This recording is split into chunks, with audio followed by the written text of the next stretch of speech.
So yun guys, kita nyo guys, may tagas na po yung oil seal nya. So yun, nire-rebedyohan natin.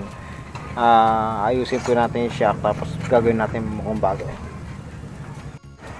So hello guys, nandito tayo para palit tayo ng oil seal ng shock, telescopic shock. So sira yung oil seal ni Errol guys. Putik natin guys. Gagawin natin mukhang bago ito guys. Isimulanan natin. Tara guys. Wala lang tanggalin yung gulong guys. So kakalasin lang natin ng gulong. Ito bearing, itong pinaka fender, saka dito 12 lang to guys, 12 lang yan. Yun na yan, under 12 lang. Tapos dito ganun din guys. Yun lang ang kakalasin dyan guys, isa, dalawa, tapos ito, tsaka ito. Okay, tara guys. So yun guys, bali una yung gawin, kalasin lang itong gulong guys. Bali 19 po yung nut nya, tapos 14 yung pang kontra. Tatanggalin din natin itong mudguard nya guys. So number 8 po na bolt yung nandito na nakalagay. Bali pwede socket o box wrench ang pangtanggal dyan guys. So kabilaan lang po yan. Bali 4 na tornilyo po nakalagay dyan guys. Yan. So ito may kasama ako nagbabaklas guys. So yung driver ko si Kuya Roldan, kasama ko siya guys. So pagdating dito guys, bali itong sa butterfly nya guys, number 12 na tornilyo po yan, yung nakalagay dyan. So pwedeng socket wrench or box wrench po ang gamitin. Yan.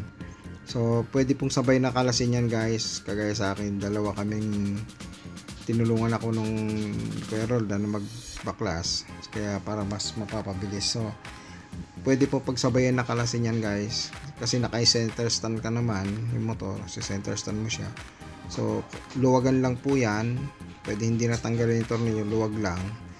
Tapos dun sa ibabaw guys ng shock, pwedeng kalasin na rin din yun dun, tatanggalin na lang po para yung pinaka-tornilyo, para may baba mo siya ng todo itong shock, mahugot mo siya.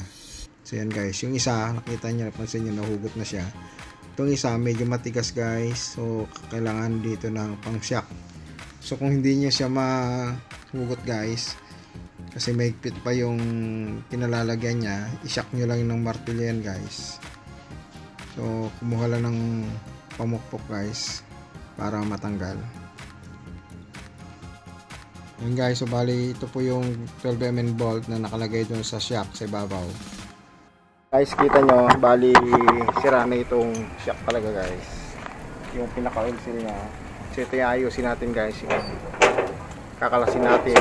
So paano magkalas ito guys, bali dito yan guys, may allen bolt yan dito yan. So dito natin tatanggalin yan, para tsaka ito guys kakalasin din natin. Mabaklas nyo po itong shock guys, bali ito para mabaklas nyo. So kakailanganin natin ng adjustable wrench guys to. So pag pinakapit niya adjustable wrench guys, dito sa dulo ang kagat yan, kagatan nyo na sa dulo, kasi ito na hindi na makikita yan guys, kasi may ipit naman yan guys ng ano na, sakali may ipit na yan ng butterfly. So yan, yun, so natanggal natin guys. Okay, so pansin nyo guys, nakasingit na rin may singit na siyang mamiso. So siningitan na, kasi malamang ano yun guys, malamang meron na siya yung spring niya, ano na, suko na. Okay, so tanggalin lang yung langis.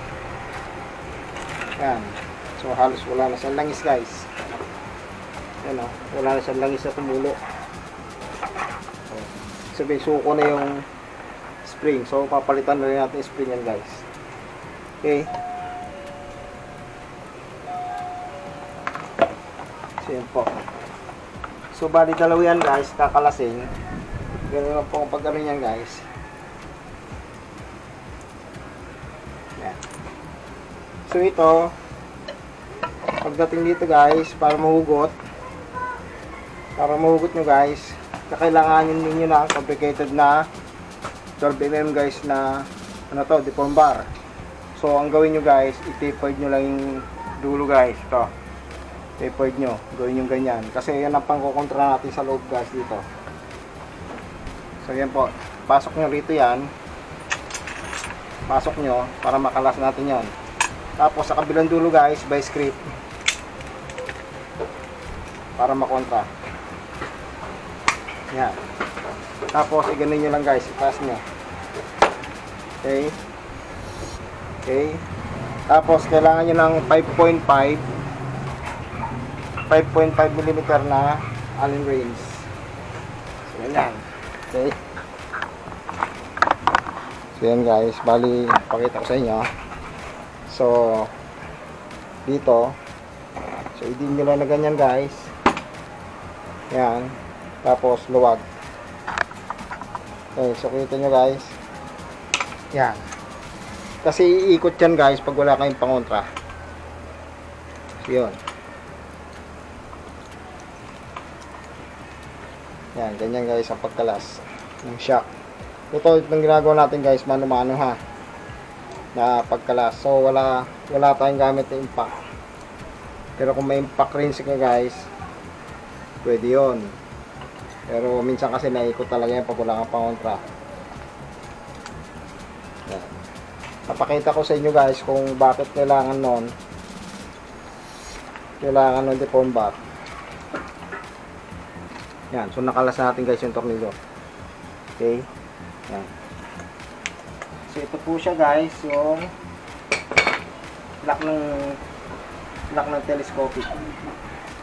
So ito, yung rod na to. Yan. Yan guys, ito yun. So nakita nyo guys to.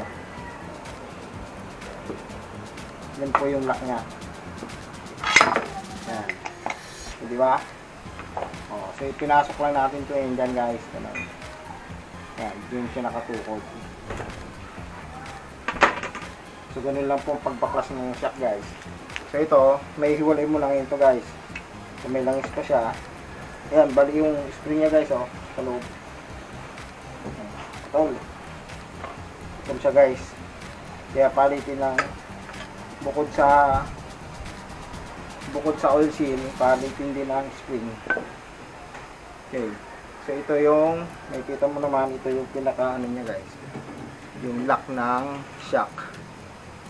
Para hindi mo siya mahugot. Ito yung kapartner nitong rod na pinalas natin. So ang assemble po lang guys, nakaganon. Yan. Dito yung tornilyo. Okay. So ganun po. Tapos ito, kakasin na natin itong cover ng oil seal. Yan. Ano siya.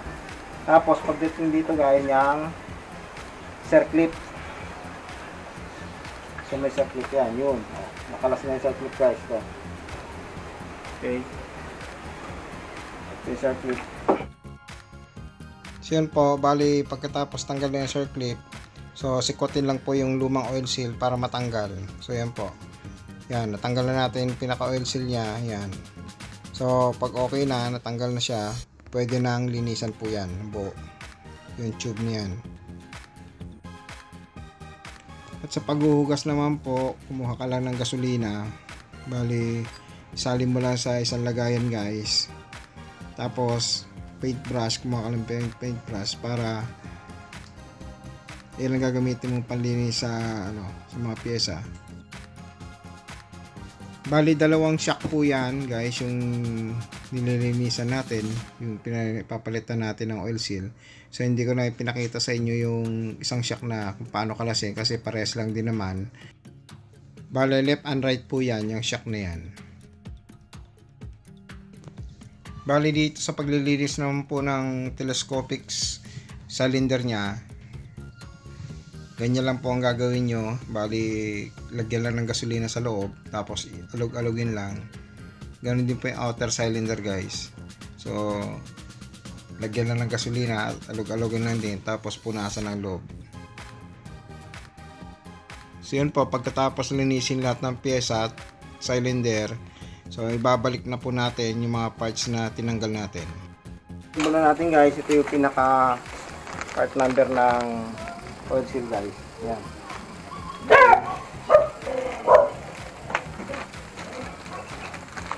Tapos ito naman guys yung binili ko pang yung pinaka spring niya guys, telescopic spring. So walang CB, pwede naman guys ang ang Supremo.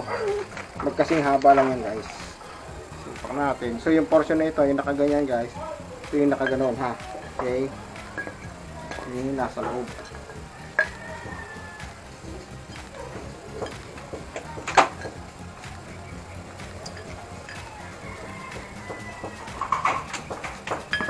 Pero yun guys, lalagay muna natin itong oil seal. Ibit muna natin ang oil seal guys. So yan, makikita mo meron siyang portion na nakaganyan, nakaganon. So ganyan ang lagay niya guys.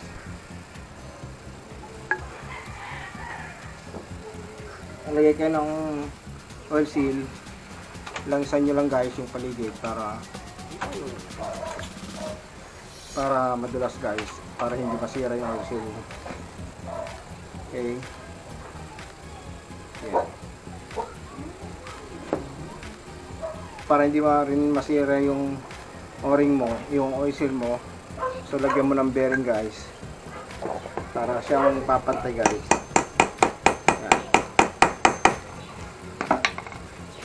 Madali. Yan guys, okay na. So, lagyan natin itong pinaka-lock. So, bumili rin ako ng bagong lock guys. Ito, circuit lock to.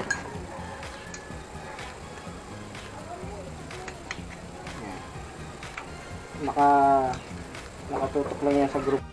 So yun guys, ilapat lang maigi yung circuit dun sa groove ng outer tube.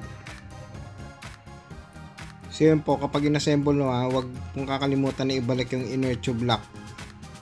Dahil yan po ang tutornilan yung Allen wrench natin sa loob. Kapag inilagay na po yung cylinder, itong inner tube cylinder, bali langisan lang po yung pinaka oil seal para hindi po ma-stress at hindi siya ma-damage. So, bali ganyan po guys ang paglalagay niyan. Kung paano nyo binaklas nung una, ganyan din po ang pagbabalik. So ganyan po, bali yung Allen wrench po ay 5.5 mm. Yan, so itayo nyo lang ganyan para may pwersa pag hinigpitan nyo yung Allen wrench. Pag okay na guys, bali apakan nyo lang po yung vice grip para makontra yung hinihigpitan yung tornilyo. So ganyan po ang pag DIY guys, kung paano magpalit ng oil seal ng shock absorber sa unahan ng CB. Balikin ito ha. Okay, so nakita nyo guys ang pagbabalikin ito. So ito, nakasuklot na ganyan. Yan, pasok. Yan. Tapos papasok na ito sa cylinder.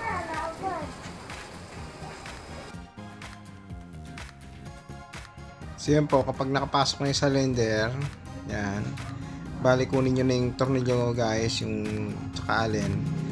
So yan po, higpitan siya. Yan. Pag kumagat na, tsaka nyo itayo guys. Tapos sapakan nyo po yung vice grip para hindi umikot habang hinihigpitan nyo sa Allen wrench yung tornilyo. So yun po, tapos na po natin ikabit. So yan, bali tinesting natin kung hindi mahugot. So yun po, bali ilalagyan na po natin yung pinaka spring, pero bago po yan, kailangan lagay muna ng langis yan. Yun guys, bali may nabibili pong pork oil. Yan, so yung isang ganito kalaki guys na pork oil, sakto po yan para sa isang shock. So yan po, yan yung specs nya guys, pork oil. Yan.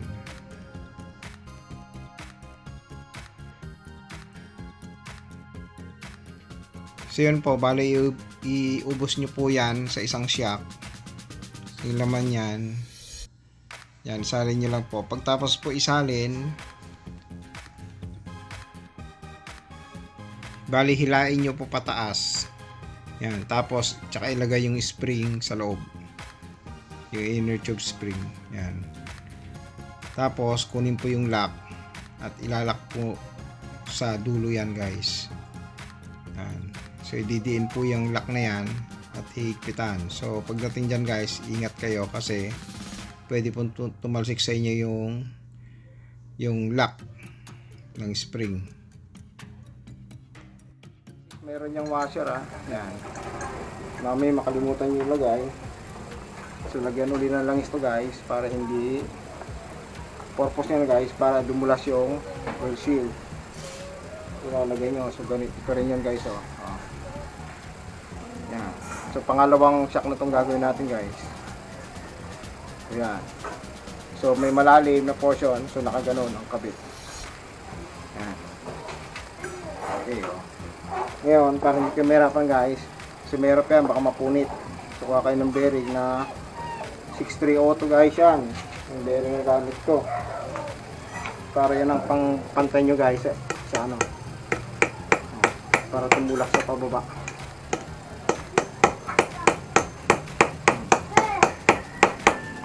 Ganyan. Okay. Malayo pa, guys.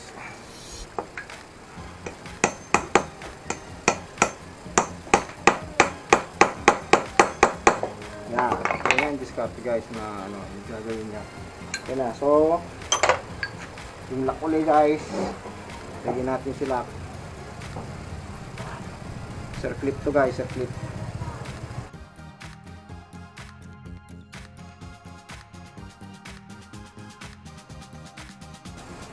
Lagyan nito pang cover. Protection din to, guys, sa alikabok.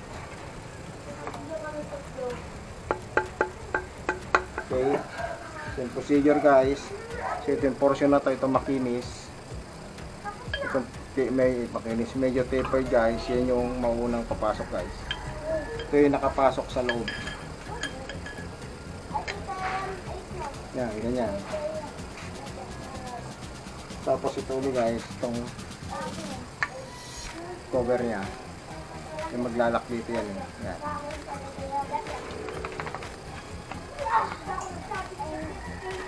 Okay, pag okay na, guys, lagyan lang ng isto para madulas na pumasok dun sa ano isin natin para hindi madami.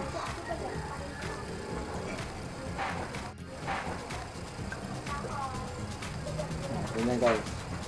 Okay.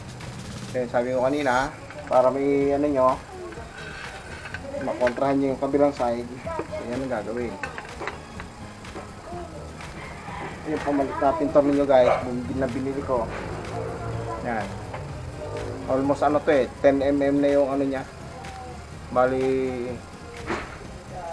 ang sukat niya ay ito, A270.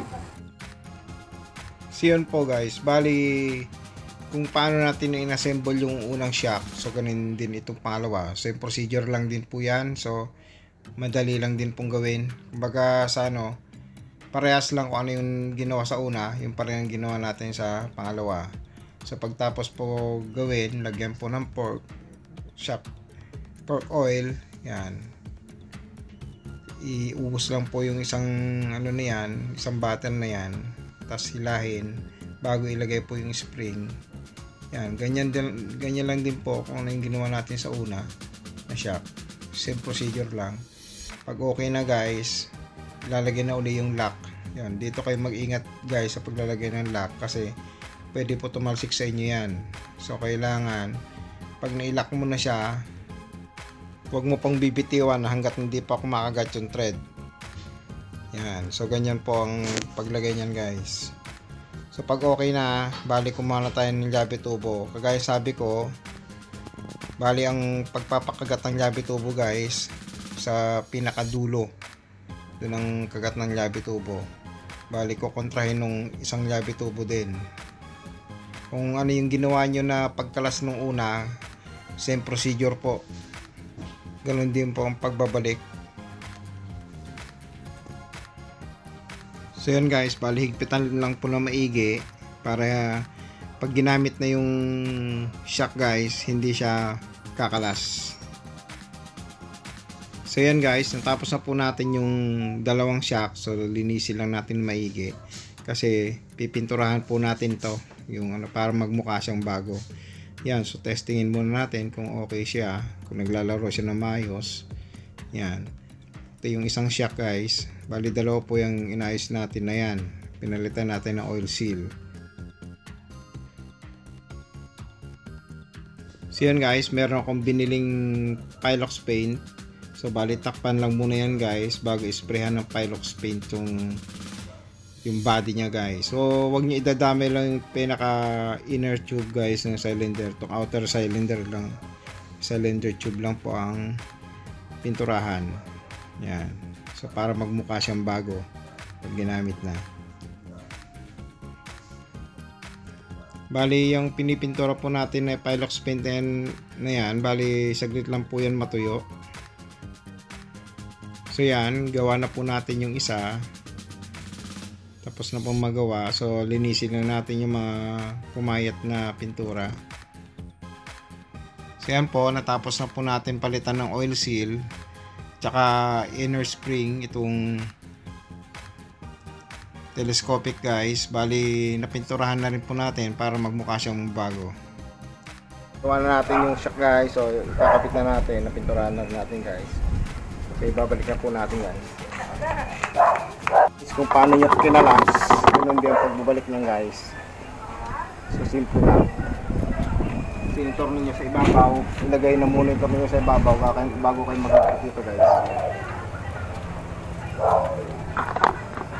Ayan. Kabit mo na ito ninyo dito sa ibabaw guys. Ayan. Higpitan to guys para mamatak yung shock.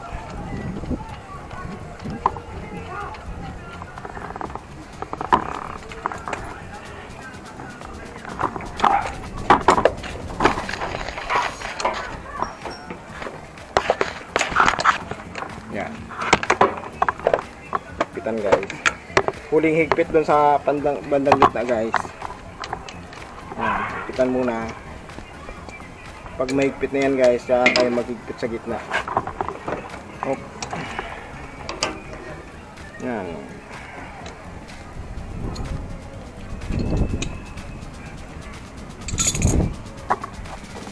Tapos dito na guys, ang kasunod na higpitan. Gitna na sa tipos na guys, pinaka butterfly nya. Kita na number 12.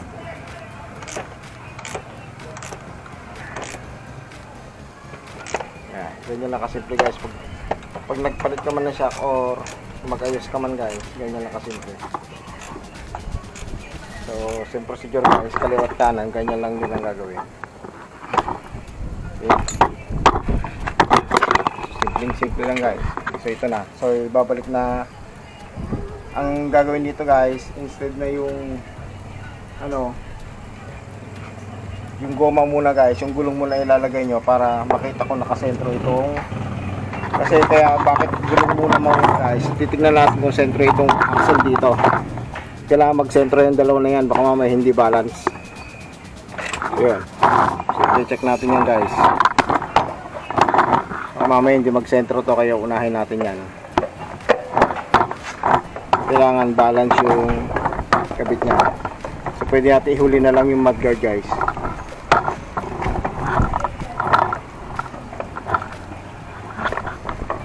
So yan.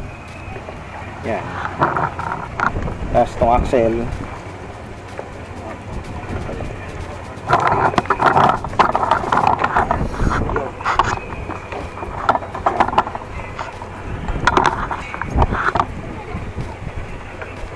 So kasama ko ngayon guys na nagkakabit yung driver ko, si Roldan. Yan.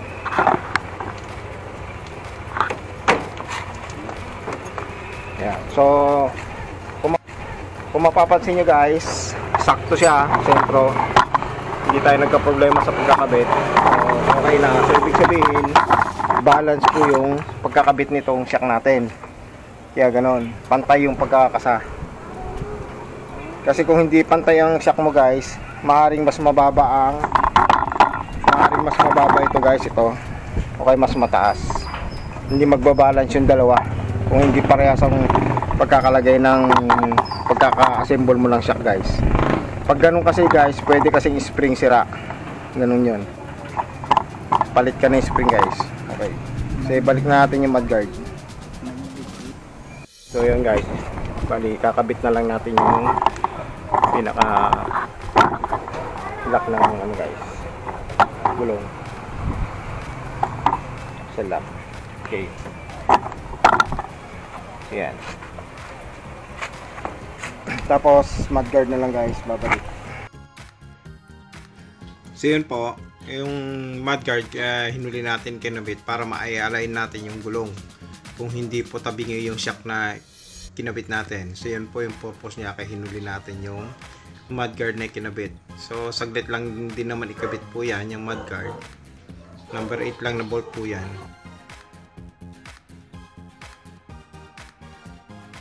Natapos natin gawin guys yung shock. Ikabit na po na rin po natin guys. Nagmukha na siyang parang bago guys. Okay. Okay na siyang lumaro guys, oh. Kita niya. So, suwabe na siyang lumaro guys. Kasi na-restore na po natin yung oil seal.